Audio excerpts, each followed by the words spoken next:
I think it's so important that the key message you said is, I'm not saying hire us, but you need a coach. Somebody's got to be able to give you the ability to see the things that you can't see yourself. The other coaches that you talked about saw those things. They just had a different way of helping you get there. And so that's the key. You just don't, lawyers specifically in law school aren't taught the necessary skill sets to be able to diagnose a small business the way that is required, just because you don't have those glasses on. And so having somebody else that has those glasses, I think, is important. Do you agree with that? It's not only that I agree with it. Look, my dad was a PE teacher. My mom was a housewife. Okay. I never took a business law class until I was in law school. Business acumen was not in my DNA in any way, shape, or form. So I was the guy that hung up a shingle. I got my yellow page ad. I did the things that I was told to do to be successful. I had a very consistent business as a solo practitioner in criminal law, generating usually right around $300,000 to $325,000 a year for the better part of 10 years. It was very consistent. I was okay, but I knew that I'd have to change if I wanted to, as I said, either sell my practice or I needed to do something.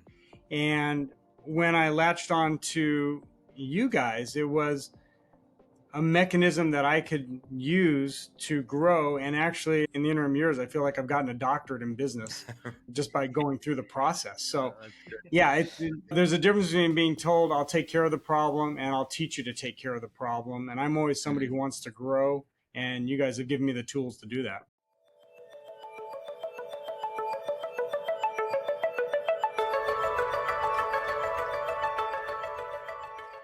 Hey, law firm owners, welcome to the Your Practice Mastered podcast. We're your hosts. I'm MPS. And I'm Richard James. And MPS today, we've got a great show. I know I say that a lot, but at the end of the day, our guest today, Howard Snader, has been with us in our world for a number of years. Now he's been a captain for a number of years. And quite frankly, it's somebody I consider a friend. And his journey is one I think is going to be very telling for those who might be listening out there, just because he's had what I consider a fairly normal entrepreneurial journey. So I'm excited to have this conversation. Welcome to the crowd today, Howard. Michael, Richard, thank you for having me on board. I can't wait to have this discussion with you guys. Absolutely. Looking forward to it. And I think, yes, there's going to be a lot of valuable and actionable insights from today. But Howard, one of the things we do on this podcast is we kick things off with a little bit of an icebreaker. So what's maybe something that not everybody knows about you? Let's see. Something that everybody doesn't know about me. I refereed high school sports. Actually, I refereed even before I was in high school. Started at about age 17 with my dad, doing Pop Warner football and youth league basketball. So I'm in high school and I'm calling fouls on little 6 and 7-year-olds. And when I got into high school, I was able to work high school football, and I worked high school football until 29 years passed and 3 knee tears, and I had to hang it up. And I do miss being out there on Friday nights. I was the youngest guy in the state wearing a white hat with my own crew, and it was fun while it lasted, and I just got to back off now. No dreams of, there was no the dream of being a Hockley at one point? I met with Mr. Hockley on several occasions because he's an attorney here in town like I am, and bumped into him at a couple of bar functions, talked to him a little bit about, working in the NFL. I tried to do the junior college route way back when, but I saw the time sink that was into it, and I just didn't have the time and energy to put into it. And quite frankly, near the end of my officiating career, going back, and now that we had game film, we had 5-man crews, and I took my job seriously. So a lot of guys just go out there on Friday night and do their thing. I'm a perfectionist, like many of your people in the audience will be. And I was responsible for the crew meetings. So I'd go through and dissect the film, reach out to the ADs, reach out to the coaches every week for 16 weeks. And that was a huge time sink. The guys on my crew didn't realize how much time I put in until I blew my knee out the first time. And one of them had to step up and do it, and they couldn't keep up with that. So it's a lot of work. It was fun, but a lot of work. Yeah, it's a hobby that requires an immense amount of time. It's kind of like golf. Not the same as golf for sure, but golf is a big time sink. You decide you're going to play golf one day, it's 5 to 6 hours of your life gone. So you better be prepared to fill that time up somewhere else. So yeah, I totally get it. Michael, where do you want to go from here? Yeah, I mean, you said it best when you were introing Howard, which is I think you've got a very good entrepreneurial journey as a law firm owner. So, Howard, why don't you walk us through at least the highlights of your journey as an entrepreneurial attorney? Well, it's almost how I fell into this world with you guys because at some point, if you want to get good at something, you need a coach. And even before I met you guys, I found what I believed to be a coach and a business coach. And he took a look at my business and said, "Hey, you got these problems. And if you hire me, I'll do these things and get you fixed." And after about 2 years, I didn't lose any money, but I didn't make any extra money. Mm. And I said, you know what? I'm not where I want to be. My ultimate goal was to either retire with some kind of evergreen dollars coming in, be a consultant, get some money back some way, or to partner up and share in my practice. So the first guy didn't do it, found a second coach. And with the second coach, he said, you got these problems, and if you hire me, we'll get them fixed. What was amazing, it was the same problems. Okay. So I learned from my first experience. So I got rid of this guy a little after a year. Okay. Same thing. Didn't make any money, didn't lose any money. It was a break even. And then my accountant of all things, and Rich knows the story. Rich wrote a book called Acres of Diamonds. And my accountant in one tax year said, "Hey, here's a book for you." Now, the book is a little tiny paperback book, takes about 20 minutes to read at max. And it literally sat in my briefcase until I went back the next year and I said, "Hey, can I mark this up?" Keep in mind, I never opened the book. Okay. He said, "Sure, it's your book. Go ahead and mark it up." So I finally read the book, realized that at the time Richard was based in Phoenix. At the time, two of the three attorneys that were profiled were people that I knew. And I called up and Rich takes a look at my business and says, "Hey, you got these problems, but I'm going to teach you how to fix it." And that was the real difference. Instead of paying somebody else to take care of my problems, Rich is by nature just a wonderful teacher. I think you learn from the best. And in the years, what is it, 9 years now? 10? Yeah. I lost track. But in that time, I learned how to fix my problems and I built a very successful practice. I crashed a successful practice and I'm still learning and dealing with things as I'm moving forward. Let's focus on the success part because and I think there's a lot of lessons to learn from the downside. Michael probably asked that question at some point, but you mentioned it, Howard. By the way, thanks for the kudos. And of course, this isn't promotional for us at all. This is we're speaking to that person who is the attorney who's sitting, maybe listening to this at 2 o'clock in the morning because they just got done wrapping up work, just enough to get payroll out the door and close up a case that they're working on, regardless of their practice area. And they're going, man, what did I get myself into?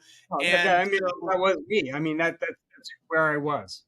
Yeah, and get it. that's, yeah. And so that for me, I think it's so important that the key message you said is, I'm not saying hire us, but you need a coach. Like somebody's got to be able to give you the ability to see the things that you can't see yourself. The other coaches that you talked about saw those things. They just had a different way of helping you get there. And so that's the key. You just don't, lawyers specifically in law school aren't taught the necessary skill sets to be able to diagnose a small business the way that is required just because you don't have those glasses on, right? And so having somebody else that has those glasses, I think, is important. Do you agree with that? It's not only that I agree with it. Look, my dad was a PE teacher. My mom was a housewife. Okay. I never took a business law class until I was in law school. Business acumen was not in my DNA in any way, shape, or form. So I was the guy that hung up a shingle. I got my yellow page ad. I did the things that I was told to do to be successful. I had a very consistent business as a solo practitioner in criminal law, generating usually right around $300,000 to $325,000 a year for the better part of 10 years. It was very consistent. I was okay, but I knew that I'd have to change if I wanted to, as I said, either sell my practice or I needed to do something.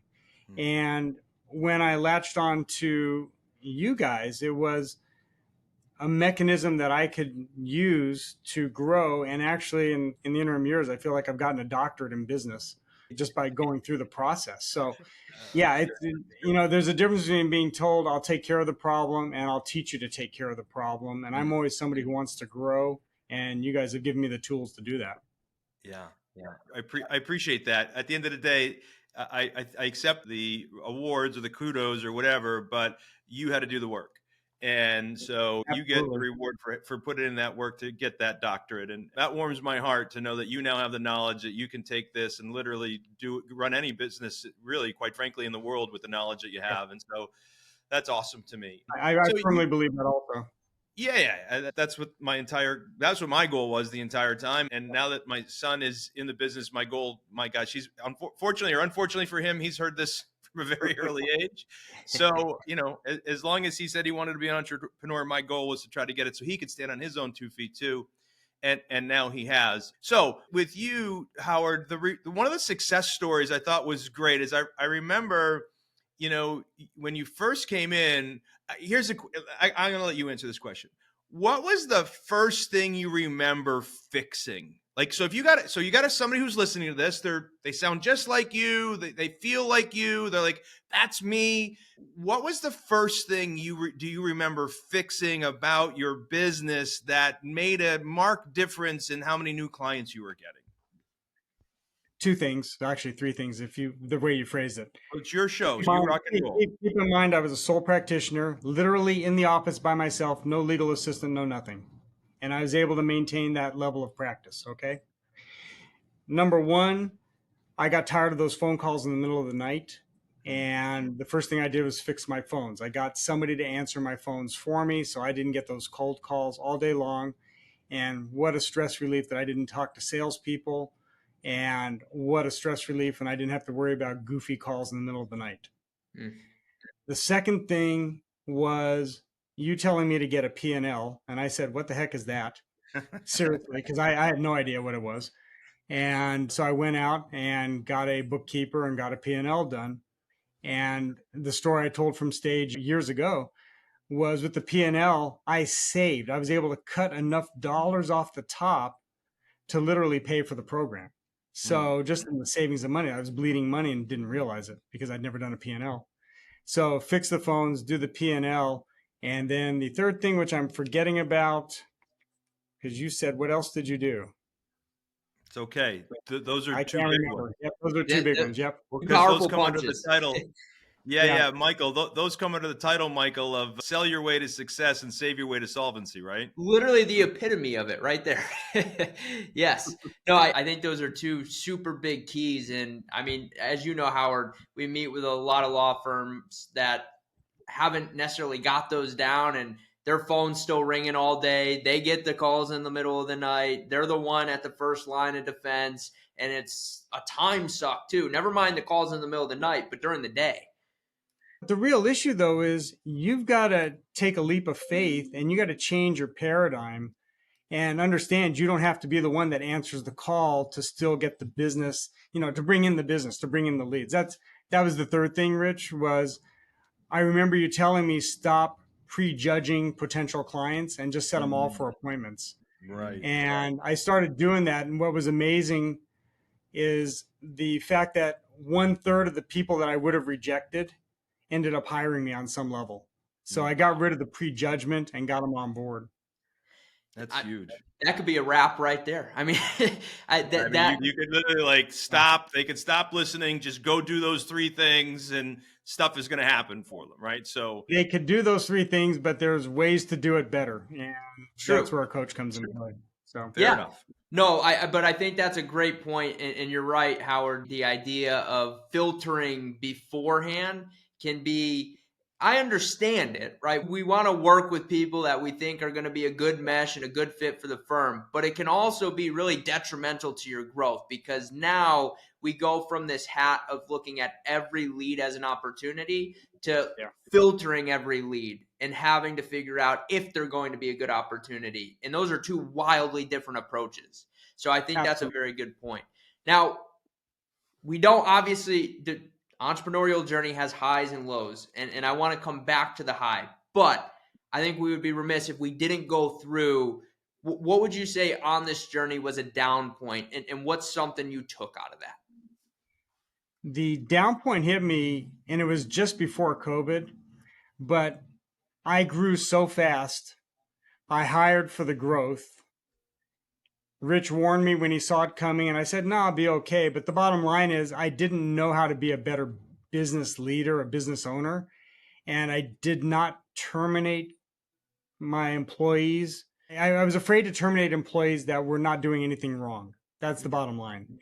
And my payroll got out of hand, and it got out of hand, and it came out of my own pocket to keep it alive. And I kept telling myself it would change, and it just didn't change. It had plateaued. I built the practice to a point where it could maintain a certain level. And I thought I needed all these employees to keep that level at the same pace. No, I needed all those employees to get me there. And then I could have started chopping some folks.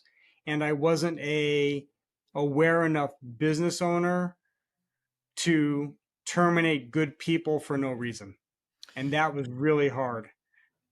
Now I don't have a problem. But You know what? I You know what, back then. Howard? It really is hard. I mean, it just is hard, right? So this is interesting. You know, there's a lot of professional service practitioners out there. Like, let's look at three that compare: dentists, chiropractors, financial planners, and let's throw a fourth in, accountants, right? In almost every one of those instances, they get a customer, or sorry, they get a sale to make a customer, right? So that customer or that client is their client for life. Like maybe it was worth $1,000 or $2,000 or $3,000 this year, but then it's probably worth $1,000 or $2,000 next year. But most law firms, not all, but most law firms usually do business with a single client once, maybe twice, depending on what kind of practice area they're in.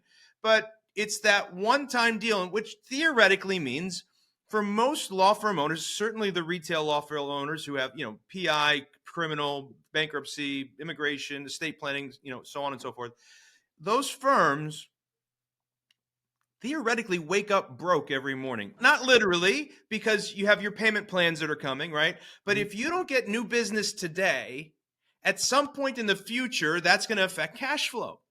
And so the problem is if you have a business that builds and every client has an annual client value, you have overhead that's static, well, you can pretty much, unless there's a macroeconomic event, count on your overhead being okay. But in your world, if for whatever reason there's a dip and you built your salary base on, say, $100,000 or $120,000 type firm, and one month you have an $80,000 month, well, holy crap, that's a $40,000 shortfall, right? And it just means that's got to come from somewhere. And if there's not cash reserve, it comes from the owner's pocket. And it's so easy to go, well, hey, we did 100 here. Sure, we occasionally have seasons, and you could rationalize it. It's so easy to rationalize. You've lived through it, right? So I'm speaking to that owner that's listening to this, that they're having great months and they're having a great quarter. Maybe they had a great year. It's hard to recognize when a new cycle has started, something broke, a website broke, a lead source broke, a macroeconomics broke. It doesn't matter. Something broke. And when that happens, as quickly as we can, we have to try to reduce expenses. Otherwise, the firm gets upside down. And that's what happened to you in that span, right? And you say, I saw it coming. Well, that's easy for me to see. I'm looking over your shoulder. I'm not running your firm, right? I was able to go, hey, Howard, here's what's coming. But you're the one that had to live it. And I've said this to you before. I have the T-shirt because my coaches and consultants back years and years and years, taking me back 20, 25 years. And when I was going through this kind of thing, they warned me of the same thing, and I didn't see it either. And so I have the T-shirt. I have hired more employees than I could handle. I have had overhead that was out of control. I had to go into debt because I didn't see the downside coming. So I don't, I know you don't feel great about that cycle of your life that you went through, but on the other side of it, I think this is what gave you your doctorate degree in running a business. Would you agree with that? Oh, absolutely. I mean, well, you always learn more by screwing up. So as long as you take those mistakes and you don't repeat them, you're going to be in a better place. Mm-hmm. And I know I'm not going to be repeating those mistakes. So it's a real simple. The math equation is real easy. Don't do it again. And so, it's been a hell of a journey for all these years, but it's not a journey that I would have passed up. I just wish I was 20 years younger when I started. So, I'm turning 62. And Howard, you were going through how you really wouldn't have changed that time of your life, even though there was a difficult point. It allowed you to continue to learn from it. Yeah. Yeah, absolutely. I mean, my dad, like I said, was a CE teacher. I've always been in a family of teachers, and learning it's an ongoing process. And I mean, the self-improvement, it's amazing. The books I started reading 9, 10 years ago have a different meaning now. Mhm. So you start, you're at different places along the journey as you read the information. Things that you told me 10 years ago didn't make sense. Now I'm the one able to tell the other people in EA Nation that this is how it goes. Yeah. And, so what I love about your coaching style and your practice mastered is it really meets you where you are. It diagnoses where the problems are, where you are. And you guys have already developed the tools to jump in at that point and move forward. So that you can't have it any better than that, but you got to be the one to sit down and say, yep, I don't know what to do. I need your help. And as soon as you ask, you guys are there. So, That's the Well, key. Hey, it, Michael, why don't we let Howard relive some of the good and high yeah, notes? Yeah. What do you think? exactly. Let's hit some of the high points, because there's plenty of high points as well. So, Howard, what would you say were some of your aha or breakthrough moments on your entrepreneurial journey? honestly, being able to go to sleep at night not worrying about the phones was an aha moment. Knowing that I hired my first employee as a phone person and she set all the appointments and her set rate was better than mine. Mm. That was an aha moment. Mm. Then the dollars in the bank, it was kind of nice to see six figures kind of sitting there for once, and it was just there. That was nice. My year over year growth, I went from 300, if I remember the numbers, it was like 3.25 to 580 or 620, somewhere in that ballpark, to 770 and then 993. I couldn't get to that million, but I cracked a million the next year. And I've been over a million ever since. So, yeah, seeing those numbers go up every year, but it is kind of nice to see $1 million in gross when, years earlier it was 300,000. And of that million, I was able to pocket a whole bunch. A lot of that I've had to feed back into the business. That's been the downside. But those aha moments, seeing the bank go up and getting calls from other people, how are you doing this in our group, and walking those people through the same process. Those are all aha moments. It's nice to be the one who knows how to do it. It's nice to see the translation from this into other areas of my life, Mm. how to communicate with people better. I mean, we talk about the quote sales process, but that's just people to people conversation and being able to dial that in and be a better listener and things that I've learned along the way. It's self improvement, times 10. So those are all aha moments. It's not where I was when I started. It's where I'm at now, and I'm still learning. Hey, Howard, how about so you made it as a lawyer? You obviously you came from two, middle class parents that were Yep. teachers, right? And that idea that you went on to law school and you became a lawyer and you achieved that success, and there was a feeling there, and of course you achieved success as a referee as well. But to go from not knowing anything about running a business to then at that moment where you felt like you looked in the bank and you're like, oh my gosh, this worked. How did that feel? How good did it feel to feel like you accomplished small business ownership? I had that 3 year run where everything was just, I didn't have to go to court anymore. I had the staff to go to court. I was off the hamster wheel. I didn't have to follow anybody else's calendar. That was a great feeling trying to get back there. But the bottom line is that look, I got my first 2 week vacation ever by jumping into this, just jumping feet first and doing what I had to do. And I had that 2 week vacation. I disconnected from the office, took a cruise, disconnected from the internet for a week of that. And even the other week, I wasn't really checking on things, but for a week with no internet access, and I didn't care. So, yeah, everything just kept on working. And that's because I had everything dialed in. So, Nice. yeah, that, you know, it, I to not to go to sleep at night and not have to worry about stuff, it just makes the world spin a little bit nicer, a little bit faster, a little bit smoother. That's well put. Sure does. It's very well Sure put. does. And Howard, I can tell you from obviously having personal conversations with you, I know this next question, you've got a few different things, but I'm curious for you, what are some of your daily success habits? What are some things you do on a daily basis that contribute to the sustained success? It's a long list. You really want me to go into it? This is your show. I think it's the reason you are who you are and you're successful the way you are. I I agree. think. I think. Keeping in mind, I was not doing any of these things, and the list has grown over the years. One thing I've taken away from your friend Blaine Elkers and what he does, and he was an acquired taste. I did not get him for over a year and a half, and now I'm a disciple. I can't wait to tell Blaine that. That's great. But the bottom line is next day planning has become crucial. So before I go to bed at the end of the night, I sit down and I write out what I'm going to be doing the next day. And the more detailed I am on that, usually the better I do. I've gotten away from a habit and I need to get back into it. I used to put what Blaine calls his frogs, that one thing you don't want to eat in the morning, but put your frogs on the plate. And I used to put them on an index card and tape them to my computer monitor and remind myself to do those first before I do the other things. And that way it's just literally it was in my face. I had to deal with them. I've gotten away from that, but I still write them down. They're in my daily to-do list on my next day planning. So next day planning is crucial. So it only takes 15 minutes, but it just locks your brain in before you go to sleep that when you get up, it's this.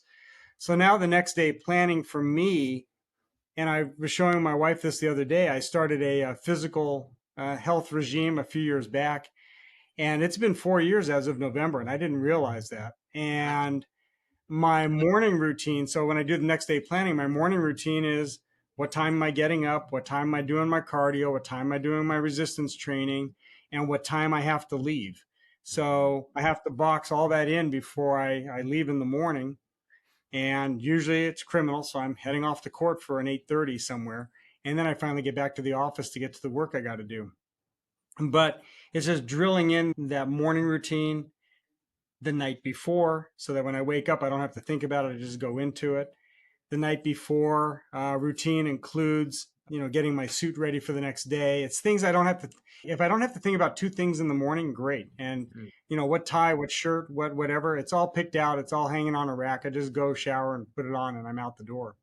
So that's all part of just being organized. Some people may think that's crazy, but there's the system behind that is I don't have to think about things in the morning. I just get up and go. I relate, man. We have 4 podcasts recording today, and I need to have a different outfit for every one of them. And last night they were all laid out, and they're right over there. Now I won't, I guess I have to admit the fact that my East Coast Italian bride, my ECIB Maria, she's the one who picked them out. But still, they were picked out, and they're ready to rock and roll. And I didn't have to think about it this morning, so it's a huge benefit. And then a couple of years ago, Blaine introduced everyone in Your Practice Mastered to Sean Akers' theory on happiness. And if anybody wants to look up Sean Aker on TED Talks, go for it. But my next day journal, my next day planning turned into a daily journal. And with the daily journal, I follow Sean Aker's advice. I try and find the 3 good things that happened that day, not the bad things, which most people, that's what they're going to journal about, is what kind of crap happened to them during the day. I want to focus on the good things. So, find those 3, 4, 5 things. And then with the random act of kindness that he also says you should be doing, I'm an attorney stuck in an office. It's kind of hard to do a random act of kindness every day. So what I jumped into was doing a motivational quote in a video for me. And then I realized, why am I doing it for me? I can just blast it out to everybody on my email list. So it's been 2 years and I've been doing a daily motivational quote and email and video in an email. And that goes out from Sunday night through Thursday night. So it hits everybody's desk on Monday, Tuesday, Wednesday, Thursday, Friday mornings. And hopefully that's the way you start your day, is with a positive quote and a video that is usually relatively short and you can just get through. And that's my random act of kindness. I might have some other things that happen during the day, but it's kind of interesting because I'm at a point where I'm looking, what can I do that's nice for somebody? Just, they don't even know about it. And you just, become a more generous person, I guess. You're looking to do something and you're not waiting for the world to come to you. Did Oh you boy. tell me that your new health habits mean that you're doing 100 burpees a day? Yeah, one of the videos as I'm searching for videos, I caught this very overweight lady, and her title on the video was 30 burpees for 30 days. And you watch, and I said, if she's like that, I know I can do 30 for 30 days. So I watch her do it, and she's literally doing the push-ups from her knees. She has to bear walk into a standing position. She can't do the jump after so it's not a standard burpee, but she's giving it her all based on her physical ability at the time. So great. YouTube picks up the algorithm, and I'm watching videos on burpees now. And the next day I get two guys, one's in his late teens, early 20s, and the other guy's in his late 20s, both of them obviously very fit. And their goal was to do 100 burpees for 30 days, 100 burpees a day for 30 days. And to put it in perspective, the older guy, he got 100 done on day 30. He did 107 minutes. Okay. Wow. Now, when I started my journey a couple of weeks ago, it took me the first 2 days, I couldn't get 100 out in one session. I just couldn't do it. No way. The third day, I got 100 out, took me 34 and a half minutes, I think it was. And on day 15, I got my 30 done, my 100 done in 19 minutes. Wow. So within 2 weeks, my cardio is really jacked up. Wow. And I'm getting Dude, there. 100 burpees in 19 minutes. That's 5 burpees a minute. That's 100. And you're doing the full burpees with the full on squat, push up and jump. I mean, that's So I impressive. really want to get to the point where I can do a full squat when I do the jump. I'm not there yet. I mean, So unfortunately, I've been down for a couple of days because I caught an upper respiratory thing, which means I got to start all over on day one again, which really sucks. So, but I'm hoping to do that tomorrow. well, Well, I mean, yep. take Go, the Mike. clap for I was gonna say he can. We're hearing Howard cough. I want to take it easy, and I feel bad. We're making him. We got him on here while he's sick, and he's so dedicated to EA Nation and bringing this message to the people listening that he even came on in spite his coughing jag. So I'll let you take it from here, Michael. Yeah, no, and we appreciate it. And Howard, thank you for sharing those daily habits and really even the night before habits, and super impressive on the burpees. I'm not a fan of burpees at all, but I understand the importance and value of them. I've never done burpees for real in my life. I dreaded them, but in terms of getting myself in cardiovascular shape, that kicks my butt more than the elliptical, more Yeah. than the interval training, more than the spin bike, more than any other tool that I've used. It's kicking my behind, and it's something I'm going to stay with moving forward. So I love it. I don't like them, but they do what they do. So They do what they do. I did 10. I thought I was a hero. 100. Are you kidding me?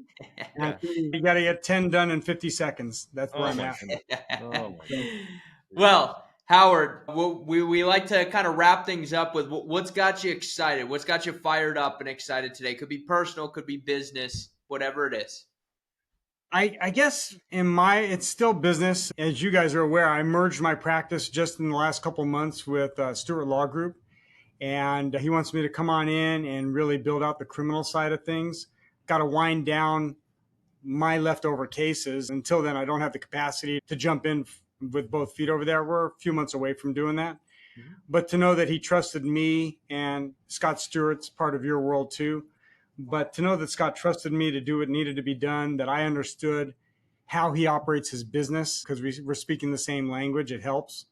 And we're really excited to see where we're going to take the merged practices together in the next several years. Yeah, I tell you, that it's so hard for partnerships to work in general. But when you have two partners who are speaking the same language and have similar goals and understand how to read the tea leaves per se, there's no more judgment about why we're making a decision. We know why we're making the decisions we make. And so it takes all that crap out of the way. And so I'm excited about where you guys are headed. I think it's a powerful team. Scott obviously has his strengths, as do you. And I think those strengths complement one another. And I think it's going to be a match made in heaven. Obviously, it's going to take a minute to get through the slog of what we left behind and to get those two firms together. But I think as you start to hit your stride, I think you guys are going to make some real magic happen. And because Scott's now in the building phase again, his daughters are older and he's ready to go again. So yeah, I think it's I agree with you. I'm excited for you. I'm excited for both of you, Yeah. since both of you have been in my world from, pretty early on. I mean, he's pretty much client number 3. First one who decided to sign a contract on the golf course made me think I could play golf for a living. But yeah, I mean, so you guys have been around for a minute, so I'm excited for both of you. I think you're going to do great things together. Yeah. Absolutely. And so we'll too. have to have both of you back on the show in a couple of years to talk about the successful journey. Totally. Excited Yeah. to listen. Yeah. But well, we are too, probably equally as excited. But Howard, very much appreciate you taking some time to provide some value to everyone listening today, and to the law firm owners listening. We appreciate you for taking your time, and hope that this was valuable. And we have the gentleman's agreement around here. So if this wasn't your first time listening or watching and you got some value, make sure to hit that follow or subscribe button, depending on where you're listening or watching. And then in the comments, show Howard some love. There was a lot of great things to be unpacked and discovered today. Just at the forefront, we took 3 things right off the bat. So a lot of very actionable insights, but we appreciate each of you for taking the time to listen and watch today. And again, Howard, we appreciate you. Hey guys, it was really nice of you to have me on board. I really hope I provided some insight on what can be done with your practice. And if anybody wants to reach out to me directly, they can do that. Just send me an email at howard@arizonalawgroup.com. Just spell it out, howard@arizonalawgroup.com. Happy to address any questions that they might have. Thanks, Howard. Appreciate you. And by the way, for everybody who's listening, this probably is falling on the eve, maybe a week before-ish, depending on when this gets released. Hopefully it is. Maybe it's already happened, but you should check it out if it hasn't. We've launched our Justice for Joy event, and that's where we're partnering with St. Jude. Michael and I have decided to donate our time as long as you donate your dollars to St. Jude, and we're going to help you launch into 2024. So for more details about that, the link will be in the description. Whether it hasn't happened yet or it's about to happen, go ahead and check on that video and you'll be able to learn more about Justice for Joy. We think it's a great program. We're excited about it.